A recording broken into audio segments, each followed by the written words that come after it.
கோவை அருகே வழக்கறிஞர் வெட்டி படுகொலை செய்யப்பட்ட சம்பவம் அதிர்ச்சியை ஏற்படுத்தியுள்ளது. உடலை கைப்பற்றிய போலீசார் 6 தனிப்படைகளை அமைத்து கொலையாளிகளை தேடி வருகின்றனர்.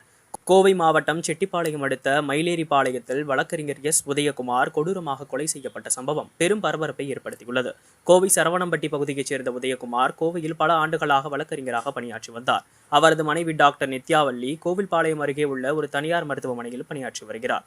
கடந்த வெள்ளிக்கிழமை பொள்ளாச்சி செல்ல திட்டமிருந்த உதயகுமார் தனது காரில் வீட்டை விட்டு புறப்பட்டார். ஆனால் மயிலேறிபாளையம் அருகே உள்ள ஒரு கோழிப்பண்ணை அருகே அவரது உடல் கிடப்பது கண்டுபிடிக்கப்பட்டது. அவரது கழுத்து மற்றும் மார்பில் பல காயங்கள் இருந்தன. போலீசாரின் முதற்கட்ட விசாரணையில் அடையாளம் தெரியாத நபர்கள் காரில் வந்த உதயகுமாரை தடுத்து நிறுத்தி அவரை காரில் இருந்து இறங்கச் சொல்லி கோழிப்பண்ணை அருகே கொண்டு சென்று கத்திகளால் சராமாரியாக வெட்டி கொலை செய்தது தெரியவந்துள்ளது.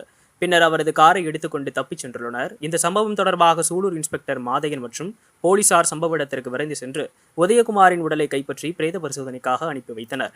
கோவை மாவட்ட காவல் கண்காணிப்பாளர் பத்ரநாராயணன் சம்பவ இடத்தை பார்வையிட்டு கொலையாளிகளை பிடிக்க 6 தனிப்படைகள் அமைத்தார். போலீசார் பல்வேறு கோணங்களில் விசாரணை நடத்தி வருகின்றனர். இந்த வழக்கில் முக்கியமான தடயங்கள் கிடைத்துள்ளன. தனிப்படை போலீசார் விரைவில் கொலையாளிகளை பிடிப்பார்கள் என்று SP பத்ரநாராயணன் தெரிவித்தார்.